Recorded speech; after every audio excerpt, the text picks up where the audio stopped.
It's Tuesday, and you know what that means. It is IndyCar night on iRacing, and just like Tony George wished he could have it, we're going to end the year here on the Oval Series at Indianapolis. Welcome, everybody, to P1's broadcasting signature presentation of Week 3, Round 3 of Season 1 of 2026 of the IndyCar Oval Series. Tuesday night top split coming to you from the racing capital of the world, Indianapolis, and from the world's greatest race course, the Indianapolis Motor Speedway, for our first of 3 Triple Crown races this season and our last race of the 2025 calendar year. As always, joining me in the booth is Justin Petschauer. Justin, welcome, and also helping us stay up to date of what the current point situation is here in the Indy Oval Series, and to add other commentary as needed is Luis Gonzalez Nunez. So, Justin, here we are, last race of the season, and we're going to wrap her up in Indianapolis. Yeah, I'm also looking at the time that Mason Mitchum put down, and wow, a 39.715 to Jesper Orman Dahlgren's 7.42. Lewis, welcome to Indianapolis, man. It's good to have you here. Yeah, once again, the last one to the year for sure, and P1 here. Like I just said, Matt Halliball is the, so far for now with 3 weeks. Actually, that's what I say. 6 started. Is a leader over the Clendy, Anna Clement on 3rd place. So yesterday we talking about, are you gonna have a 5K? Yes, we have a 52.04 certified field today. So yesterday Jasper won. The first one was a 4K. So let's see what happened today with Mason Mitchell. Like I said, Justin is a poleman here in Indianapolis. There are the points. So you see, it is the holidays. So Matt Halliball is your leader. And then we got Clendy second, Klinemick in third. Caleb Bashir, our defending champion here from a season ago, where we had the famous bump draft for the win. He is fourth. Jesper Orman, or Dahlgren, depending on how you want to look at his name, is in 5th. Matt Taylor is in 6th. Then we got Ryan Campbell and Indy Kirkenbauer, the prodigy, in 7th and 8th. Bizarro, the big fuzz, in 9th, and Miguel in 10th. That is your top 10, with your defending series champion, Seb Alexander, down at 12th. And as we mentioned, it's only 3rd race of the season. Still not a lot of time. Still plenty of time, and you don't need to panic yet as the field is beginning to move. And let's get in tonight's starting lineup. Well, only 23 cars on the grid, but a huge SOF for this split here. Before I read them off, tell them what it was. Just tell them. A 5.2K strength of field. Probably one of the biggest ones we've seen so far, but Mason Mitchum starts on pole. Jesper Orman Dahlgren starts 2nd. 3rd, it is Gary Miguel. 4th, Tanner Richards. 5th, it is Seb Alexander. 6th, Anna Clement. 7th, Lilac Zier. 8th, prodigy himself, Indy Kirkenbauer. 9th, it is Ty Quilla. Hopefully he doesn't go flying like he did at Gateway. If you know, you know. 10th, Brian Campbell. Caleb Bashir starts 11th. Matt Taylor will start 12th. 13th, it is Logan Edwards. 14th, Kyle Clenworth. Chris Willite, welcome back. Good to see you. Good to see you after a while there. Starts 15th. Christian Marcelli starts 16th. The Boss Man, 17th. Ooh, excuse me. Richard Vasquez, 18th. 19th, it is Christopher. Jan Robert starts 20th. Matt Halliball will start 21st. The King, Robert Malechka, starts 22nd. And Jacob Oster starts 23rd. But those 3 did not put a time down. And it's only 50 laps, so it's going to be interesting to see. You get 10. Basically, it's a fixed set with 10 on the regen, 10 on the deploy. So it's going to be interesting to see where they will use it, whether it's down the straightaways or even just a little bit in the short chutes. What do you say, guys? Time to go green, huh? And for this one, I'm going to let Gary take it away because I forgot I needed a bottle of water. Mason Mitchum jumps out to the front, the winner of the Votive Series here. He's going to lead by a mile going into turn 1, but they're going to eat that up down the backstretch. Down into turns 1 and 2, and we're going to rock it down the backstretch in front of the Riley Children's Hospital Suites for the very first time, and here's our whole field coming right at you.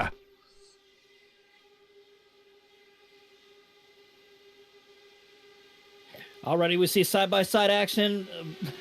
from about basically the top 4 through about 10th, it looks like, from what I'm seeing here at the north end of the speedway, coming out of turn 4 here, still side by side between a couple of rows, and then a few of them are trying to make sure that they don't get pushed up into the wall as they come down to complete the first lap of 50.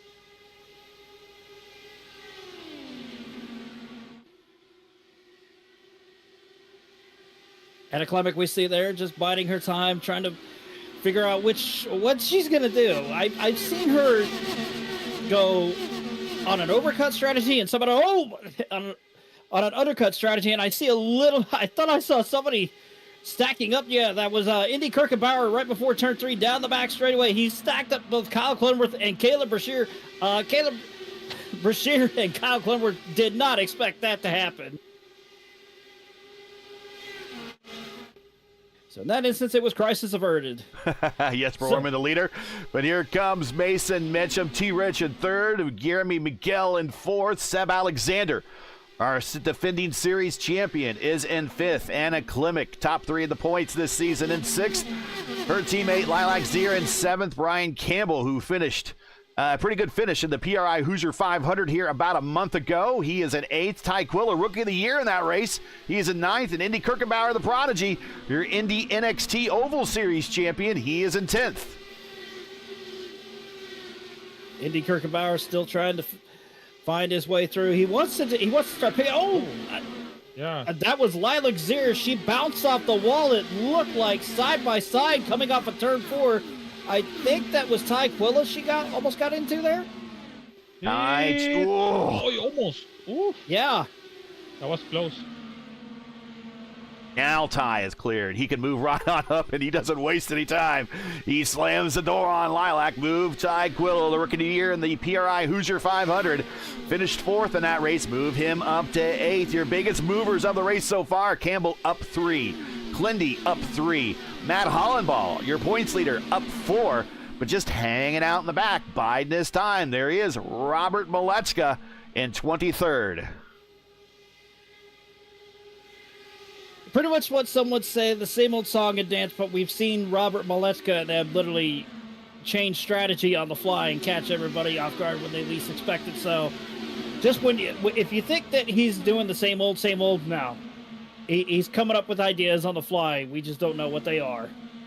And speaking of the back of the field here, Oster, who is still in his Team I5G livery, at least in trading paints, he is leading a group of 4 drivers with a ton of experience. There's Oster, Stouffer, Vasquez, and Malechka all in the back of the field, just wondering what they're doing right now at the moment as we are now 5 laps into this race. 5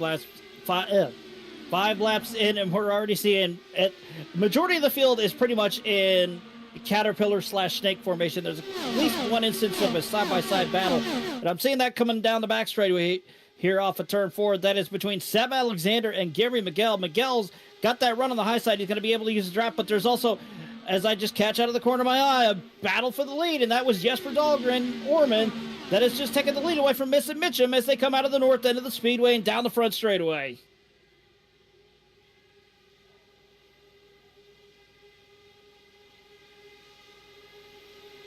Orman, Stouffer side by side at the line. 3 wide. Here comes Richard Vasquez to the inside. Vasquez with a huge run, and he had to back out of it tremendous. He had to back out of it tremendously. I thought he was about ready to send Chris Stouffer into the shadow realm, aka the wall. But luckily, crisis was averted on that one. No harm, no foul. But he's gonna lose. He lost all that momentum, and now he has to try and catch back up to get as close as he can to try and maybe use either the draft or just start picking his way through the field.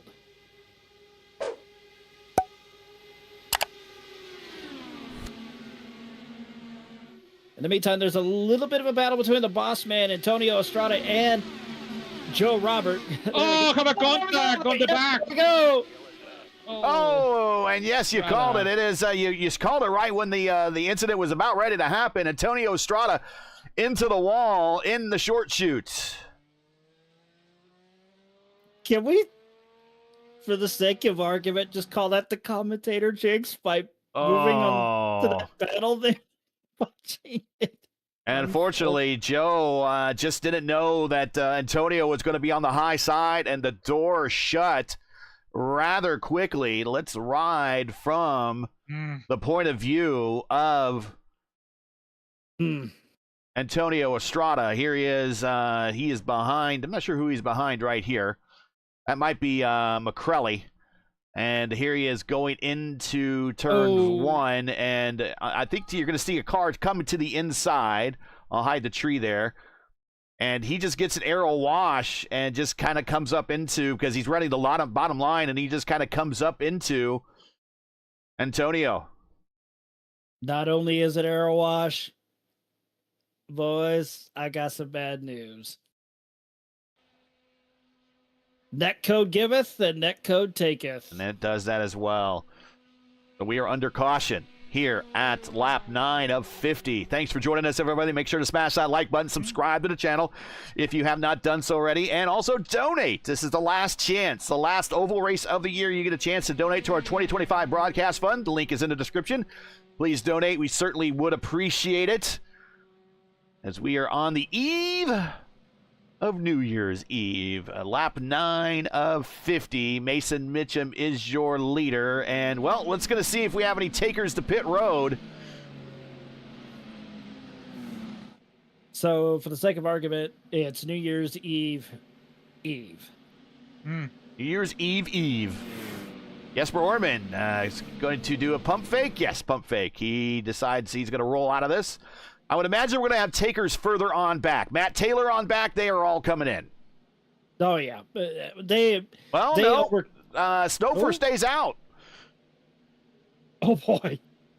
Well, I was about to say... Go ahead.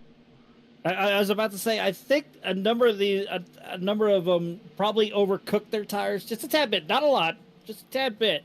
And probably were like, you know what, let's go get some fresh tires. Maybe utilize this as a chance to get up towards the front if more shenanigans happen. As I thought we almost had a crash on pit road happening there. Yeah, we're watching them. And, Lewis, it's possible, depending on how much caution we have in these next 40 laps. If there's no caution, these guys are going to really have to save. But if we get one caution inside this next 40 laps, maybe two cautions inside this next 40 laps, conceivably, this group of drivers, they don't have to stop anymore. Yeah, everything can happen, to be honest. I really thinking about it, Robert, missing the box. And how is the confidence to stay on the back? Still thinking about it. Maybe we're going to have two more yellows.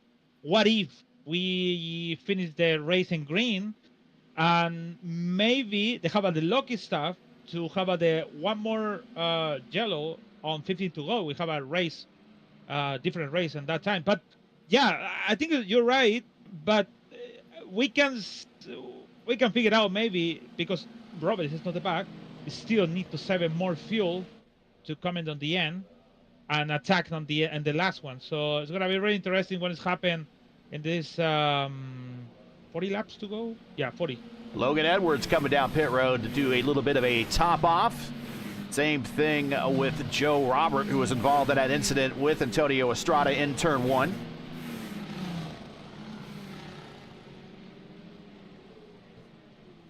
I'm actually blown away at something that LGN said. And that was Robert Waleczka overshot his pit. That's almost unheard of. Hey, it happens. I mean, Yeah, been there, done that before. Scott Dixon sped on pit road. I mean, who's to say you can't miss your pit stall every now and then? You know, we're all human. Yeah, but that happened to him not once but twice. I'm assuming unless Robert has a special machine in his house and he puts his pants on one leg at a time. He could have a special machine with some of the money that he's got from the Pro Series. This is all intentional. Yes. To stay on the back, maybe. I don't know, I guess. Maybe. Who knows? If you enjoy P1's coverage of IndyCar Oval Series Tuesday night top split and respect the stream, please do us a solid. Make sure you support us by subscribing. While you're at, don't forget to smash like and click the bell so you miss out on future P1 iRacing broadcasts, including right after this. will be the Indy Next Oval Series. But getting ready to go green, Mason Mitchum, Jesper Orman, Taylor Richards, Guillermo Miguel, and Seb Alexander, your top 5. Going to bring us back up to speed here on lap 11, coming to lap 12 here at our first caution of the day. Pace car is off. Field is under the command of Mason Mitchum. Here we go again. Green flag back in the air. Christopher will take the jump, and he will make that run towards turn number 1. But Matt Taylor, as well as Chris Willite, are going to try and find ways to get around him. And apparently, from what I'm hearing, Caleb Brashear is saying, "You will never know what I did." He hit the pit limiter on the restart. Hey, like I said, we're all human. And the inside, Jesper Orman gets a big run. Oh, Tanner Richards is right there on the attenuator. Mason Mitchum, and he might take a stab at him going down the front stretch. Mason Mitchum is going to do all he can to make sure that Tanner Richards stays behind him. But right now, it looks like, Jesper Orman is he's trying to snake his way down to break that draft. But I've seen Mason Mitchum as well as Tanner Richards basically utilize that to their advantage 9 times out of 10. And right now, it looks like it's going to work here, because here comes Mason Mitchum to the inside of Jesper as they go off into 3.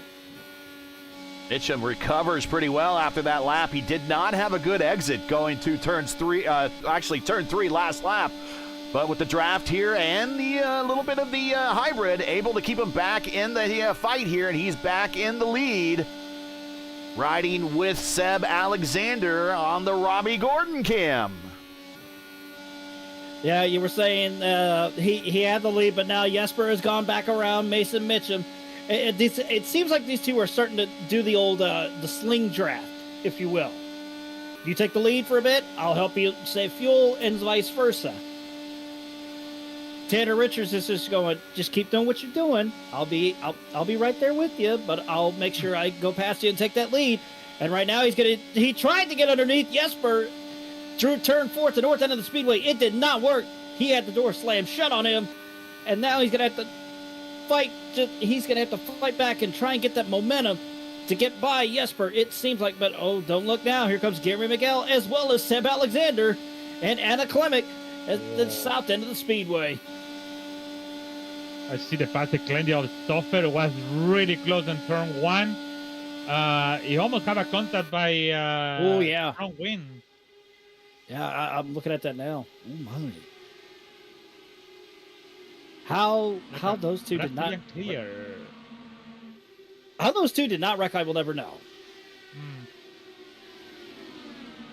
But as the old saying goes, no pun intended, stranger things have happened. Battle for position on the front stretch. Seb Alexander, Guillermo Miguel in the 1 side by side, and Miguel is not letting him go. Touching contact into the short shooter. They're going to the turn 2 inside wall. They're going back out for the racetrack inside. We got oh my gosh, we got everybody now. Will Height involved. Kirkenbauer involved. Seb Alexander is on the inside. We got Richard Vasquez involved. I'm like Matt Hollabaugh on that one. That yellow should have came out long before, when Seb Alexander and them were basically bouncing off each other at the south end of the speedway. Much like what we saw with Antonio Estrada and Joe Roberts in the turn 1 earlier in the race. Here we see again. And Guillermo Miguel is going to ride it out. He is not going to give up position. And it looks like, I don't know, folks. We'll let chat speak into this. But then they go to this inside wall. They bounce out. They just missed Ty Quilla. There goes. Clindy somehow gets through. I think Stouffer got into it. I think Vasquez got into the back of Wilhite. And we are caution again, and that's exactly what that second group that pitted last time, Lewis, that's exactly what they wanted to see. Yeah, that's the Maletka wanted, and that's everyone from back to down, they go to the pit. But you know what? If you see from the far chase. So Miguel is like Seb Alexander is pole. But if you go to the Seb Alexander, is Miguel is going down. So it's like it's really confused. And to be honest, it's race deal to make it fair. And we're going to let chat make the call on that one. That is not our place. But I think all the leaders are going to come in because really we are on the edge of making it now. Everybody, this with their one and only stop. Remember, they get 3 sets of tires. 1 on the car, 2 in the pits, and they are going to dip down pit road this time and go for those 1 set. But everybody that pitted on the earlier pit stop are all staying out. Yeah, actually, Robert is stay. Matt Taylor, Brashear, and Joe Robert stay out. Yeah. And I think everyone else did come in. Some of that second group, that second strategy group, and there we see with Robert Malechka coming out of pit road. There he is. He has worked his way up to 7th now. A lot of that has been just being patient and avoiding the incidents. Yeah. But he's picked up a lot of positions. But now he can make it to the end. He should be able to make it to the end pretty good now. We know he can save. We're right at the edge. So I went back and looked at that replay with what happened with Will Hyatt and Vasquez. Vasquez literally net-coded into Chris Wilhite and sent him. Yeah, I think I saw that as like a little bit of either netcode or contact. Either way. Nothing surprises me anymore. There is Robert Malechka, the winner of the PRI Hoosier 500. He has checked all the major Indy 500 boxes now. The official open, official fixed, and now the PRI Hoosier 500. He's got the unofficial community triple crown.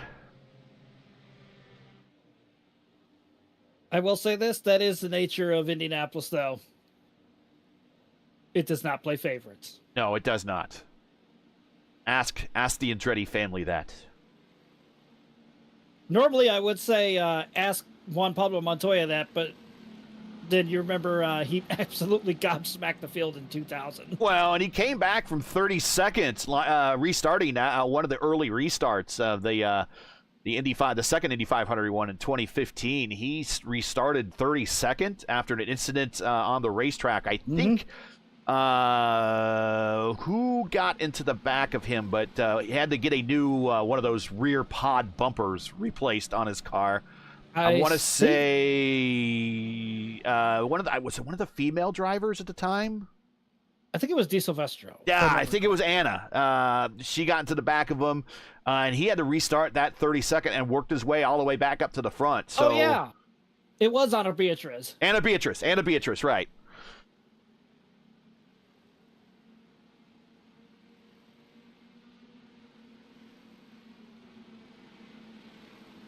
Well, let's, can we just hope that there's no more chaos? And we just go green the rest of the way? We only have 16 cars, I believe, still out there.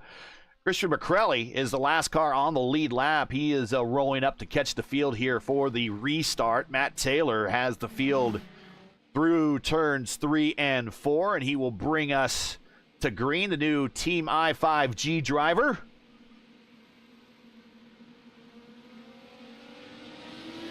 And behind him is Caleb Bashir, our defending winner from a season ago here in Indianapolis. And newcomer Joe Robert is in third. Restart lap 31. And we are right at the edge of everyone being able to make this with no more stops. I think, actually, everyone should be good to go at this point. Should be good to go, but also back to what you were saying about Caleb Bashir. We always joke about bump and run and on the stock car side of iRacing, let alone the real world.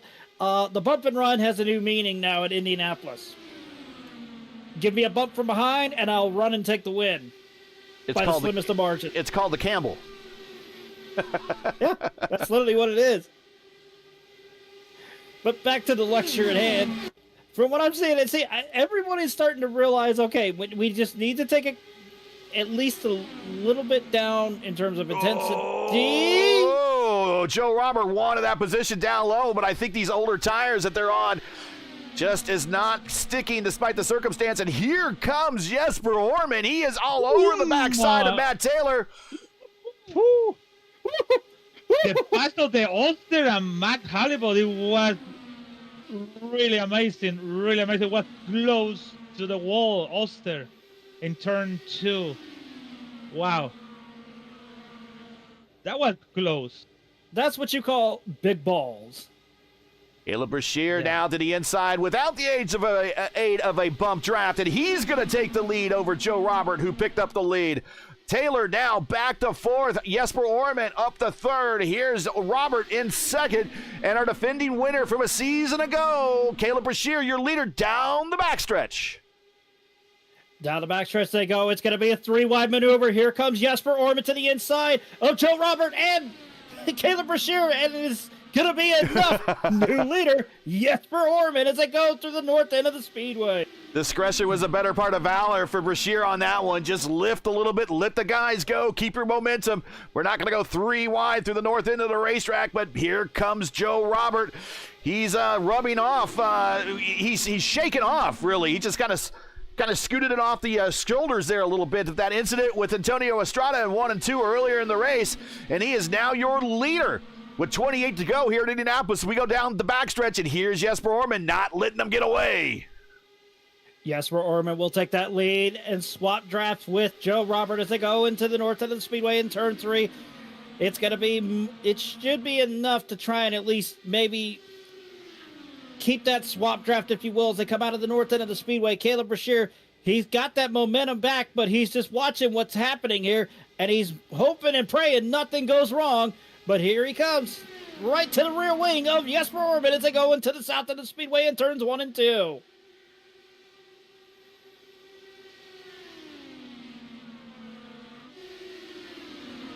There's Oster on the outside of Clindy. I don't think Clindy knew he was going to be there. He had to give him some room, and now and unfortunately down the backstretch, the snake actually helps out Clindy as everyone went to the inside of the racetrack. Guys, don't look now, but look who's just gotten past Anna Klemic. Robert Malechka now up to 8th. But also, he was in a battle with Ty Quilla. Ty Quilla got around Robert. So Ty Quilla, man on the move. Also a bit of a hot streak. He had a shot at that PRI Hoosier 500 win late in that race.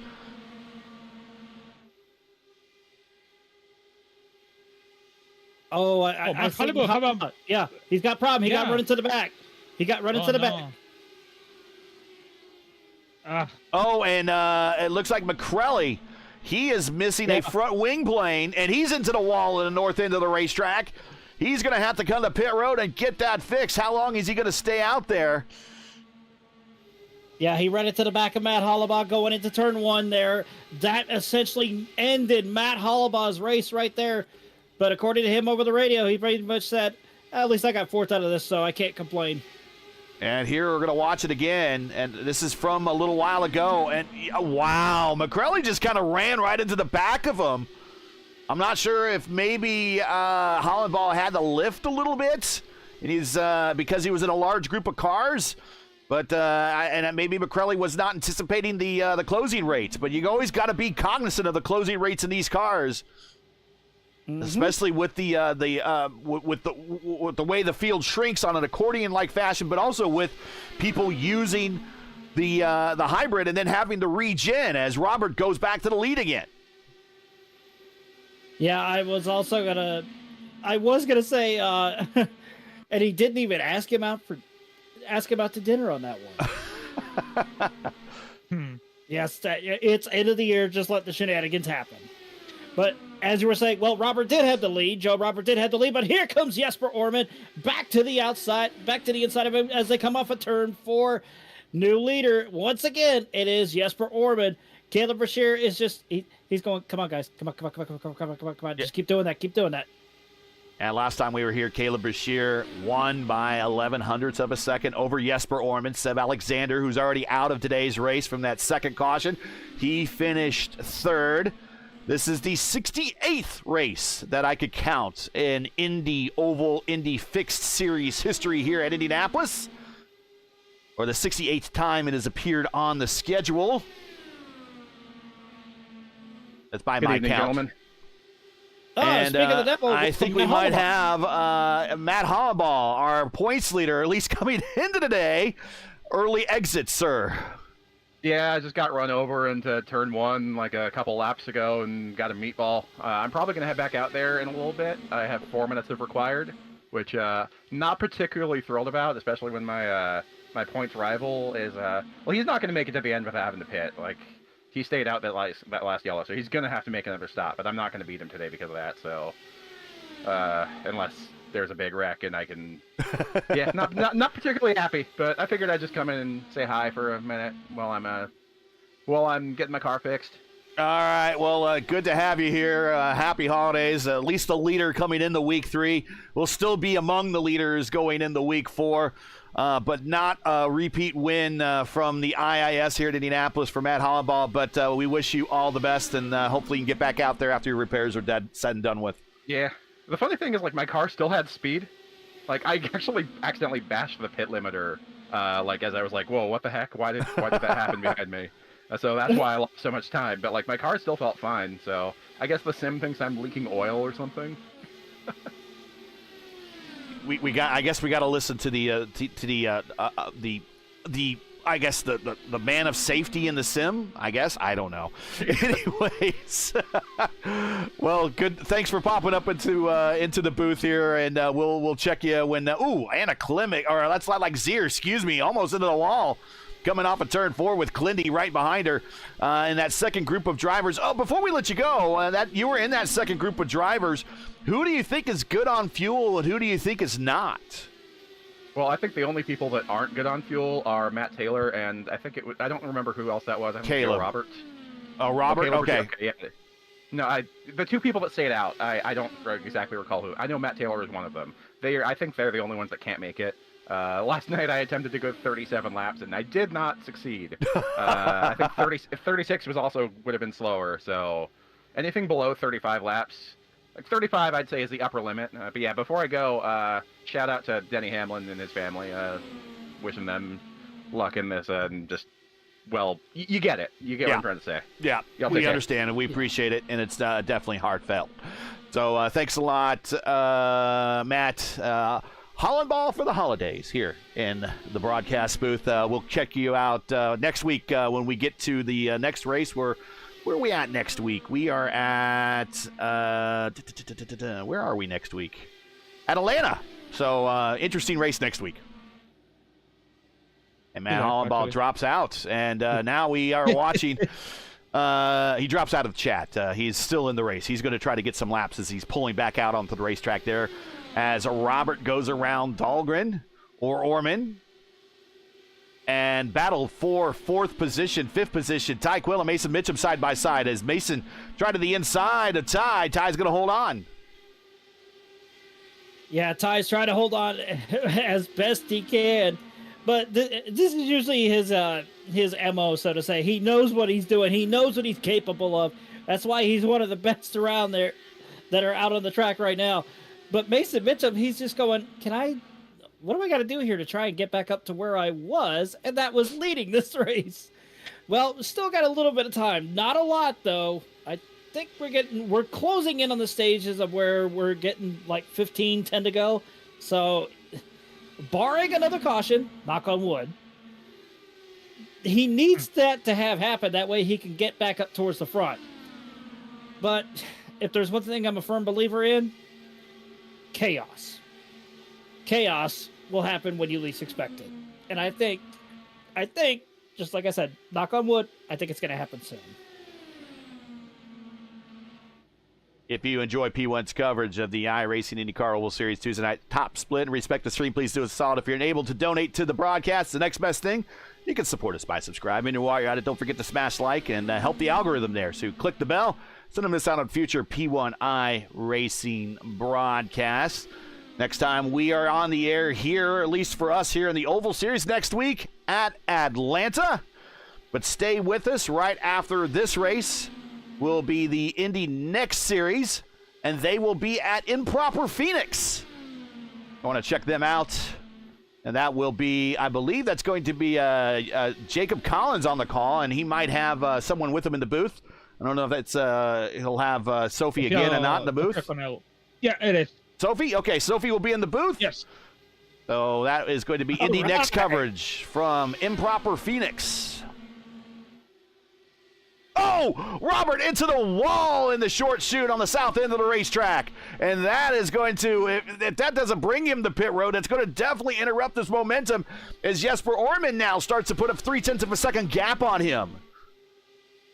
Yeah, that was at least a decent hit there. Not one that would be considered a tank slapper, but more than enough to actually fracture the handling, especially the... Yeah, he's coming to pit road. Yeah, there you go.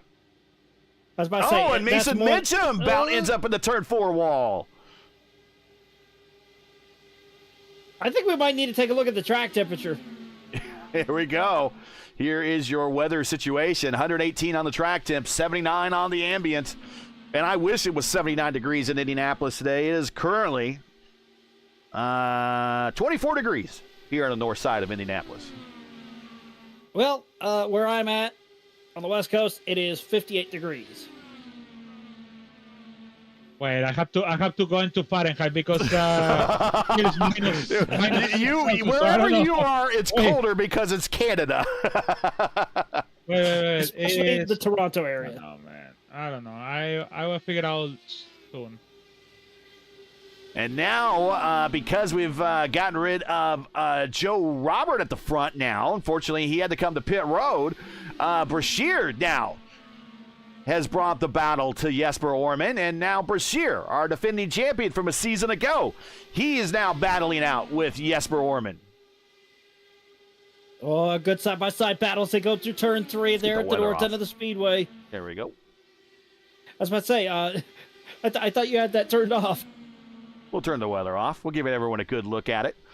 Here we go. Down the front straight here. Caleb Brashear, he's going to stay right there in the draft. Take a peek to the inside. He will get the position going into 1. Now, how much fuel is Matt Taylor saving back there?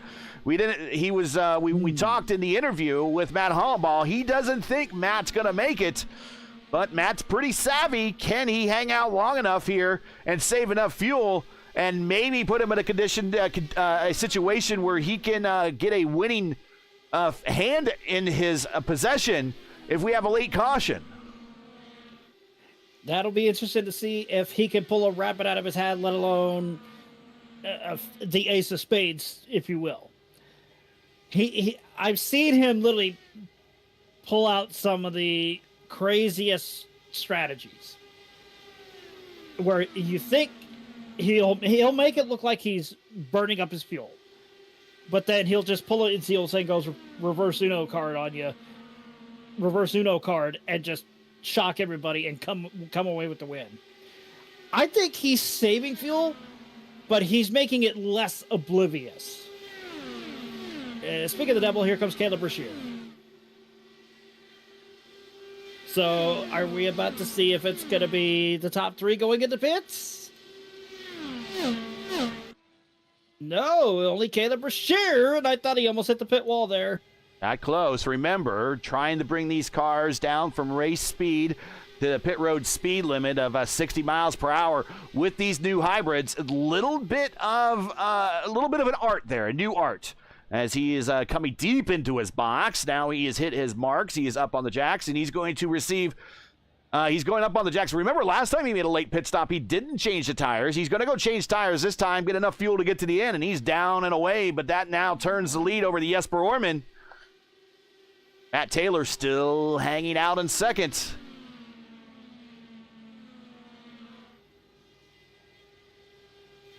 I'm wondering what. Oh well, that's boost right there. That is absolute.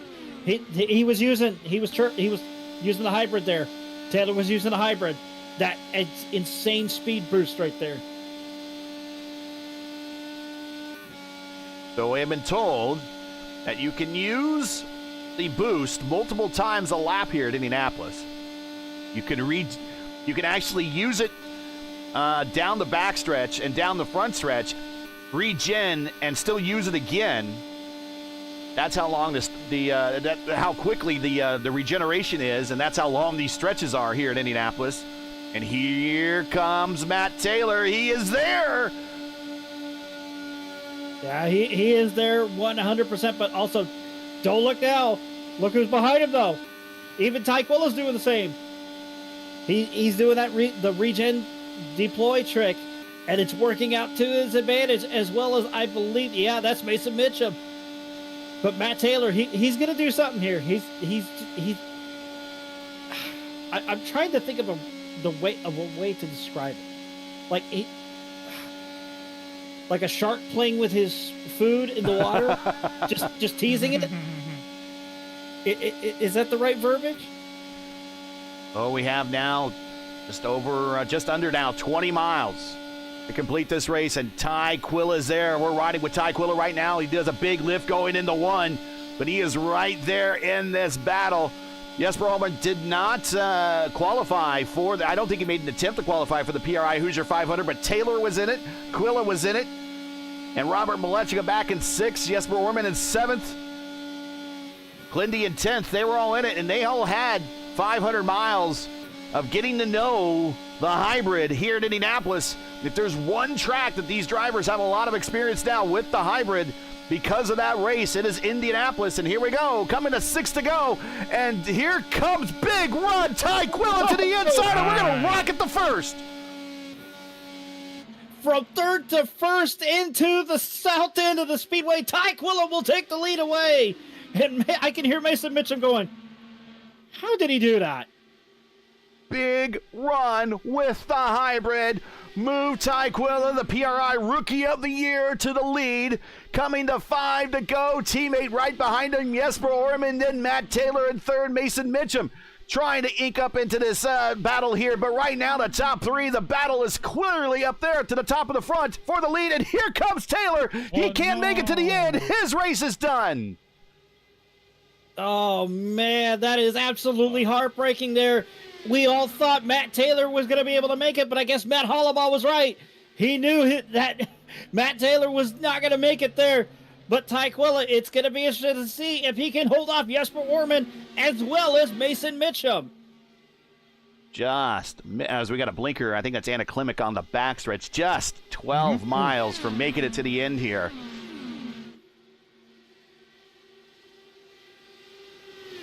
Robbie Gordon was less or same? Robbie He was Gordon? less. Much less. He was coming to the white flag. He was coming to the white flag. Oh, that's Yeah, he was.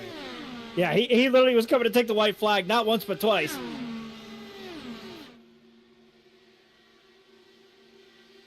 In fact, if you go back and listen to that race and listen to the end, they pipe in some of the racing radio chatter back then, and I don't think Breck knew he really took the lead.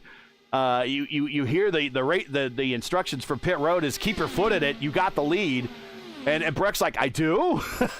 So I don't think he really knew he got the lead. I know Robbie Gordon knew he gave up the lead because you could hear the disappointment. I'm out of gas. I'm out of gas.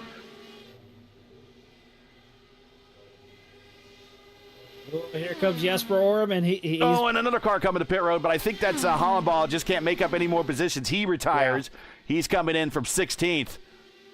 And we're at the point now with a late caution. The race is going to end with a late caution. The race is going to end under caution. So we're kind of in that position of last flag. Ooh, Ryan Campbell almost into the wall coming off of 2. But we're kind of in that position now in the race where last flag is going to end this thing. And interesting enough is normally we're calling this battle late in the race. And normally up in the front is Robert Malechka. And the best he could do right now is 5th spot as he tries to run down Tanner Richards. I'm thinking that first pit stop that he did, it backfired on him and set his strategy back tremendously. That's going to be a learning experience. 100% a learning experience of... Him and Oster, though, have improved 17 spots, and any other race they would be up front, but today they're Now, I'm not saying struggling. They're just, unfortunately, with the way that the cautions had fell and everything, and the way that they decided to come to pit road, they're going to be kind of stuck in the middle of the top 10. But coming to the line now, Ty Quilla. White flag in the air, 2.5 miles ago for Ty Quilla. Can he get that win that escaped him for the PRI Hoosier 500? He has the lead coming off of 2. Jesper Orman right behind him in front of the Riley Children's Hospital Suites. Down the backstretch one more time. Down the backstretch they go, and what I'm seeing here, it's not going to be enough unless something absolutely does happen here. It's going to be right now Ty Quilla that is going to come away with the win. Jesper is going to try. He's going to use his hybrid there down to the inside towards the pin entry wall. I don't think it's going to be enough. Give it to Ty Quilla. He gets the win here at Indianapolis. Indianapolis giveth, and Indianapolis taketh away, and it took away from him a couple of weeks ago in the PRI Hoosier 500, the big win there, but it gives back here in the top split for week 3 of the Indy Oval Series in iRacing. Your winner, Ty Quilla, Jesper Orman second, and Mason Mitchum backs up his win here in the votive series and comes home on the bottom step of the podium to round out the top 3 here at Indianapolis as the Rogue Racing teammates all go nose to tail down the backstretch.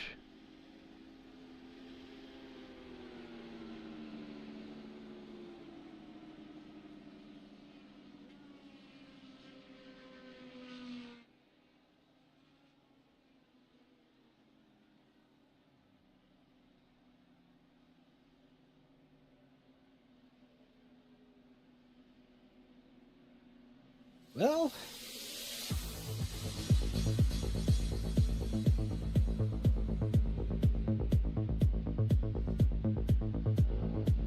and here are your results. Ty Quilla with the big win. Jesper Orman in second. 0.2 of a second of the margin of victory there.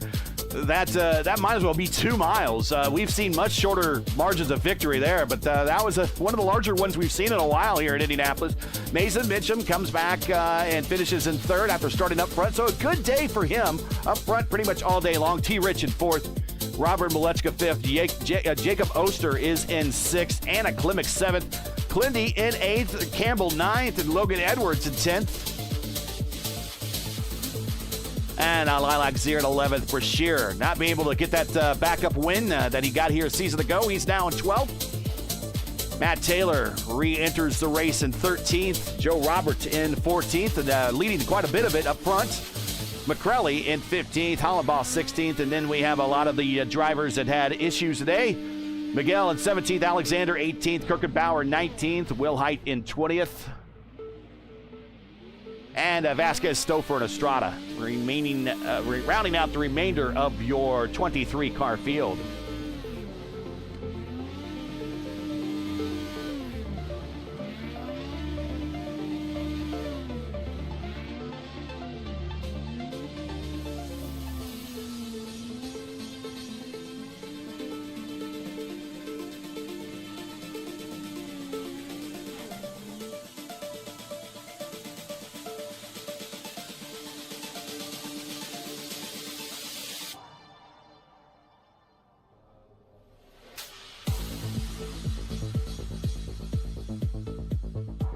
All right, let's get some replays queued up here, and let's talk to some folks.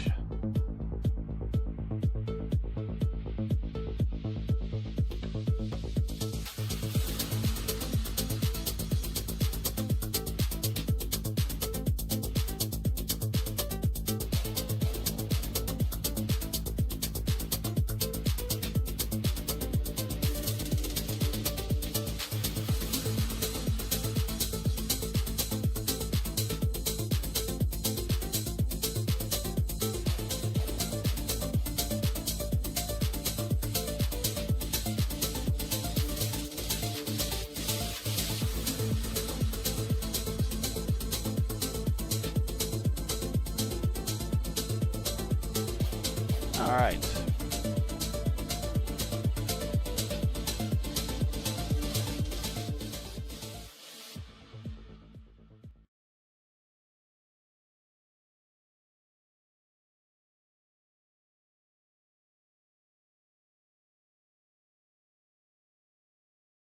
and I think this is Mason.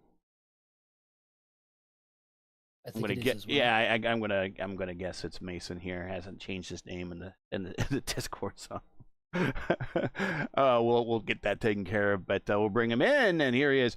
Mason Mitchum started up front. A good start to the race. Looks like he got qualifying down, and now the other foot is dropping with a good finish here in the top split. Congratulations.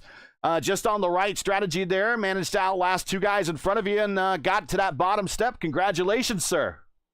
Thank you. Yeah, I think qualifying, that's like pretty much like the first thing I wanted to get good at. So I just knew like dirty air is so hard in these cars, so I just practiced qualifying all the time. But now I'm practicing, saving my tires and trying to get through cars. I still got stuck behind Jesper and I think Matt Taylor and Caleb and maybe one more I forgot about. And then Ty passed me in dirty air, so I still got a ways to go to get better at that, and that's going to take like a year probably. I think so. Maybe after like a year, I'll maybe eradicate the issue of being passed by people because I don't know. I hate it, but yeah, it's just a process of getting better. Well, let's talk about that. I was getting ready to say it's just a process, and it doesn't really happen overnight. And I always say iron sharpens iron. The more you put into these cars, the more you get out of them. And now on top of that, you have the hybrid there. Is the hybrid adding anything else to this learning curve? I think I got pretty good at the hybrid pretty quickly. It's relatively easy to use, I would say. It's just one of those things where maybe everybody uses it at the same places sometimes, and so it kind of just cancels itself out. That's kind of what I think, but it's still good. If people don't use it the right way, they're still gonna, catch some kind of negative time difference. But I like it. It's fun to use to me, so I'm enjoying it.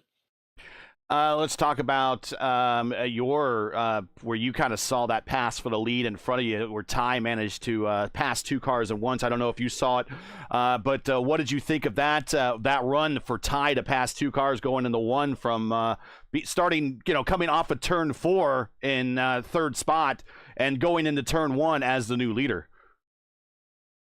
Well, I think the cars up front were definitely saving gas. I was kind of counting on Jesper to run out of gas, and so I was dang it. When Ty passed him, I knew that you probably could make it to the end now. I was like, curse you. No, I'm just kidding. But I'm glad. Dude. Ty is a beast. Especially lately, he's been killing it at the Hoosier.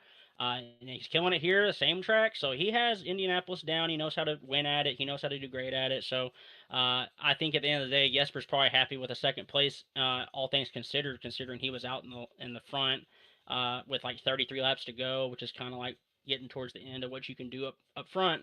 So I'm thinking he's happy with second place. Maybe he's slightly disappointed because he ran up front the entire race and he was leading at the pit stop and all that good stuff. But Ty is a different beast to handle, and I hope to close the gap over the next, like I said, a year or so, and maybe I won't have to see him from behind so much. Shout outs, friends, family, sponsors, anyone you want to say hi to before we let you go. Yeah, so the Votive Indy Derby is coming up, and we're going to be racing at Kentucky. That's about, 11 days away or 12 days away or something like that on January 11th, and it's going to be just a great race. We have a huge and stacked field, honestly, and so I think I would be remiss not to say everybody needs to be tuning in to P1 broadcasting on January 11th. I believe it's 7 o'clock p.m. Central Time. I'm Central Time. If you don't like Central Time, sorry. But 7 p.m. Central Time, get out there, watch that race, see some of the best drivers, and if you're interested in Votive, that's the good place to begin watching it. Qualifying starts, I think, on Saturday as well, so that'll be fun. So we'll shout out Votive and shout out you guys at P1 who always do a great job, always out there. I love watching the races, love watching them back, see where usually I jacked up or something, or where I did great. Today I did good, but usually it's, I messed up, choked somewhere, or did bad in general. But I'm just glad that you guys do such a great job. And other than that, anyone else who's watching this, friends or family, hope you enjoyed it. Congratulations on the P3. Happy New Year and happy holidays, and we'll see you in a week when we get to Atlanta. Yep, Happy New Year. And let's bring up Jesper. And here he is. Jesper Orman joining us here in the booth. Another P2 here at Indianapolis, sir. I know it's starting to get a little old, but all things considered, a pretty decent race. You didn't have a lot of the practice that some of these guys did because, well, you were doing a lot of testing for the PRI Hoosier 500, but there was a lot of speed testing. I don't know how much race testing you were doing, but today you got to actually get in there in race conditions and got a P2 out of it. Yeah, exactly. Like, no, I don't need to practice racer. I've done it so many times. I just jump into the car. But yeah, a bit disappointed actually. I mean, I'm happy for Ty to win, but I messed that up. I should have waited behind Roberts like 5 laps to save like half a gallon or something. I was a bit greedy. I think I had to make 32 laps. I was swapping between maps when we were leapfrogging there. At the same time, you know, I'm keep looking backwards to see where Rob is. Like, I gotta, you know, I had to keep the pace up a bit so that he would have a harder time to pass through the pack. Because as soon as I back off a little bit, we're half a second off the pace, and he just obliterates everyone in front of him. So yeah, it's a tough situation. I mean, it's kind of sucks to be watching backwards all the time, but yeah, I was sputtering across the line, so I gave it a chance, but I needed like 0.3 gallons to take it to Ty there.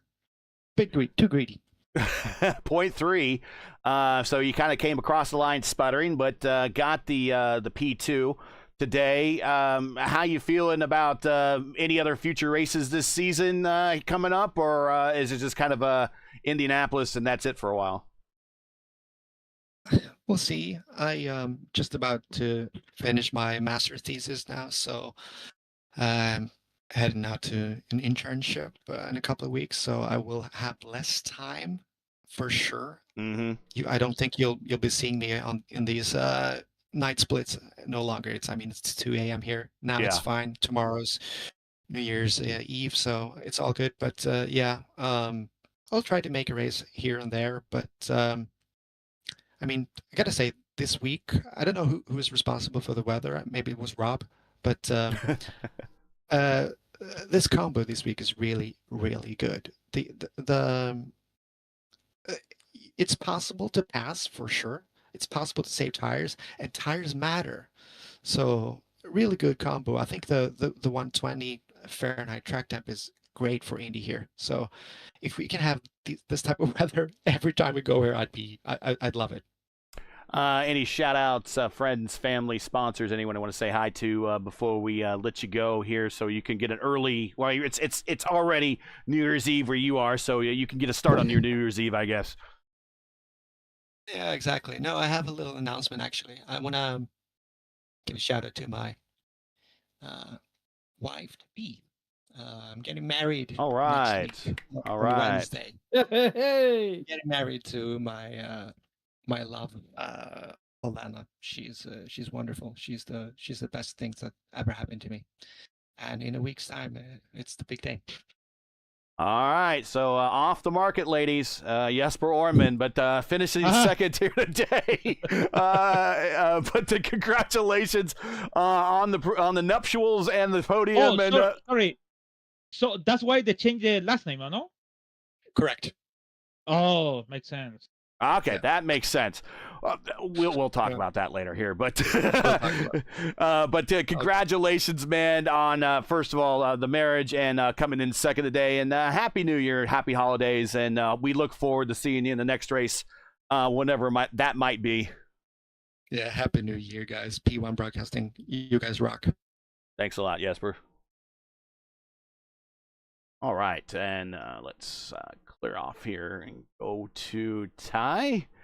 And here is Ty. We'll bring in Ty right now. Ty Quillo, the winner today. Hey, Ty, you gotta probably say to yourself, this place owed you one after going 3 wide, 4 wide for the lead at the PRI Hoosier 500. And just kind of coming out on the farthest end of that, out of 3 and 4 coming to the checkered flag. You got to feel this place kind of owed you one, and you got it back today in a bit of a shorter race. Maybe not as much of prestige tied to it, but it certainly feels pretty darn good. Absolutely. Yeah, it feels good to get this one back just shortly after the PRI Hoosier 500. So pretty happy about that. I mean, you beat the winner, so that's a positive. Yeah. Made a pass, and I was like, guys, I just passed the PRI Hoosier 500 winner. So that felt good. I'm not sure if it was the tire difference or if he was just saving fuel. I'm not sure what that was there. But that was a good feeling.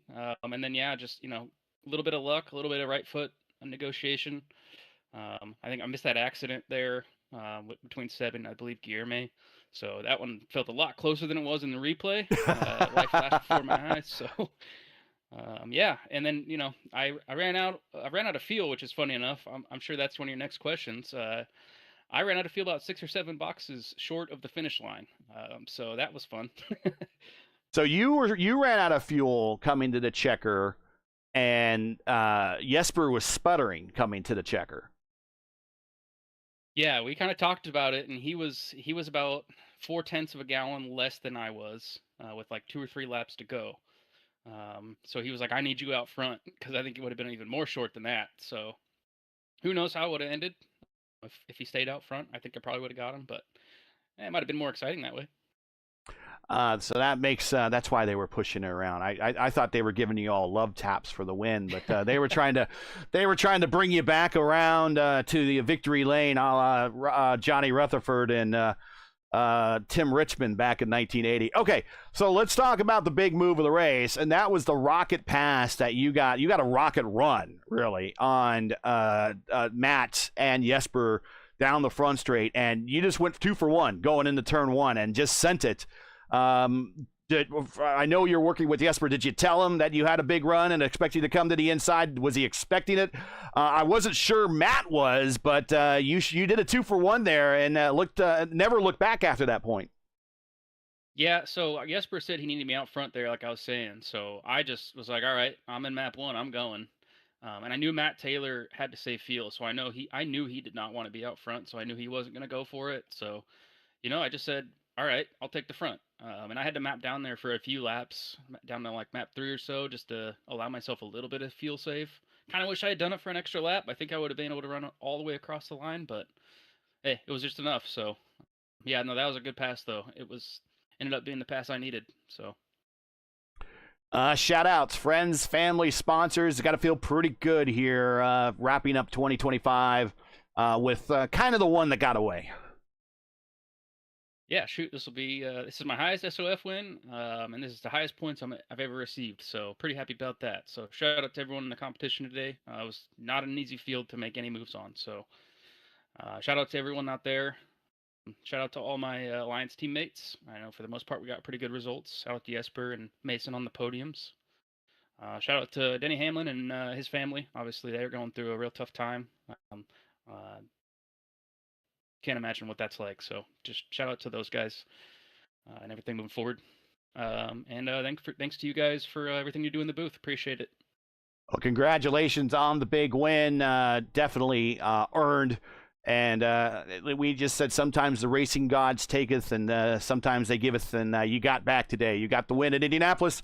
Congrats and Happy New Year. We'll see you in a week when we get to Atlanta. Thanks, guys. Take them when you can get them. And guys, Justin specifically, before I get final thoughts from Lewis, both P1, P2, 32 laps was the best they could do on that last pit stop. It seems like the added weight of the hybrid is kind of keeping the mileage down a little bit of these cars. It's a lot closer back to that 30 lap area neighborhood that we've kind of always measured a stint on here in Indianapolis.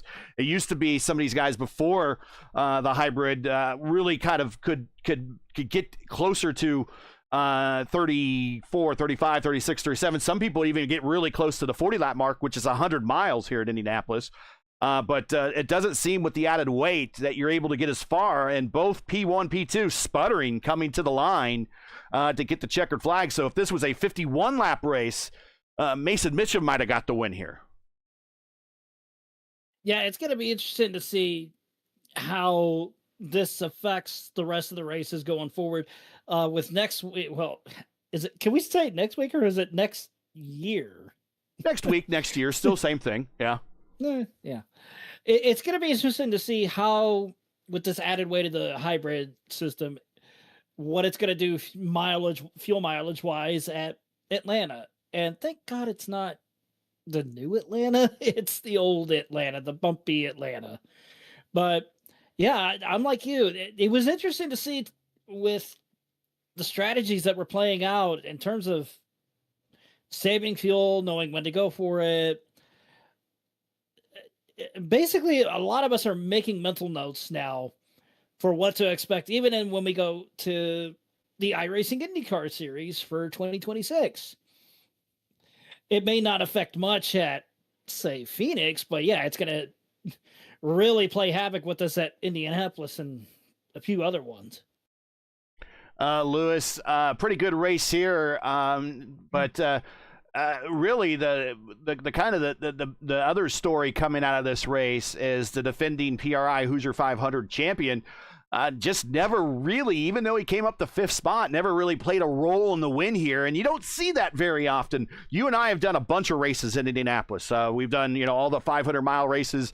We've of course done all the Oval Series races here. We've done the 500-mile races in the Elite Racing League, and it's always weird not to see Robert Malechka fighting for the win.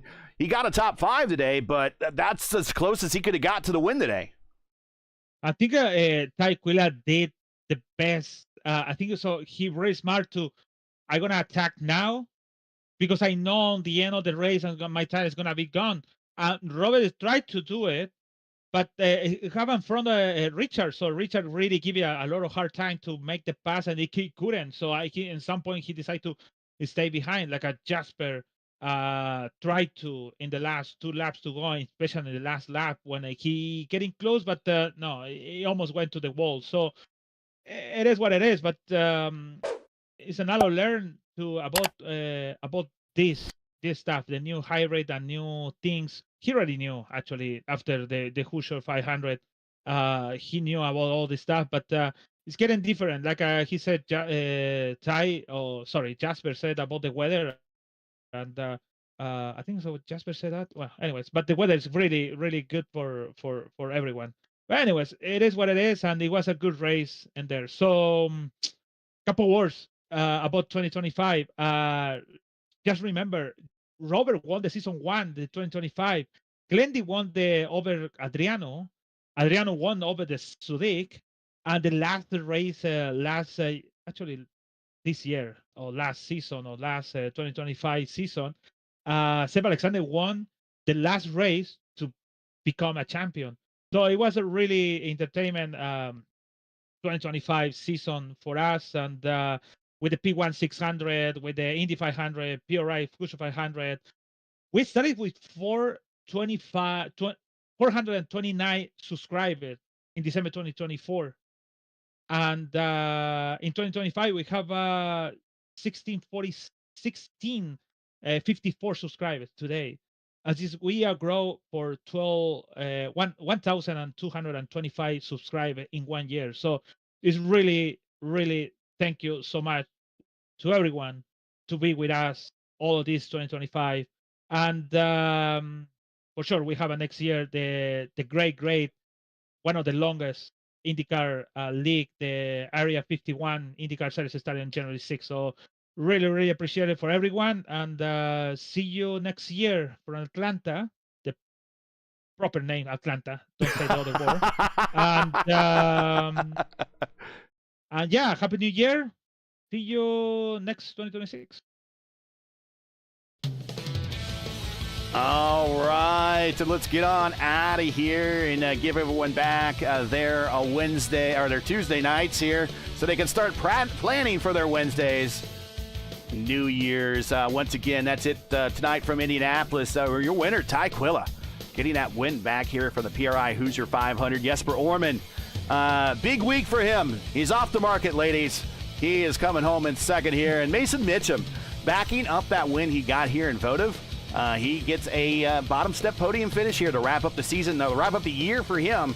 The season continues for everybody next week when we head to Atlanta. So join us next week for round 4, week 4 of the season 1 of 2026 of the iRacing IndyCar Oval Series. As teams and drivers head to not Echo Park Speedway, but we prefer to call it Atlanta Motor Speedway. Coverage begins around 7:15 p.m. Eastern Time.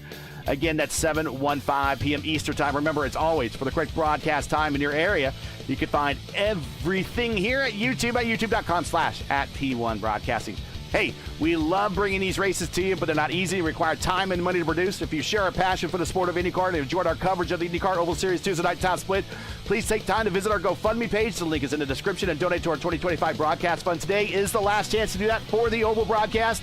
We realize times are tough, so any contribution would be greatly appreciated. We thank you for watching and make us part of your Tuesday evenings each and every week. Now, as you know, the YouTube algorithm game, it really, really sucks. So please help support P1 with the weekly grind. Leave a comment below. Let us know your thought on tonight's race. If you enjoyed tonight's coverage, support us by smashing like in the video. If you're new, click subscribe, and while you're at it, the bell for weekly reminders so don't miss out on more of P1's other iRacing programming, including right now. Don't go anywhere. Stay with us at the completion of the stream. It's the iRacing Indy Next Oval Series currently underway at Improper Phoenix. As well, you'll find the stream live on our channel's main page, but if you do stand by, you'll be redirected immediately following the completion of this stream.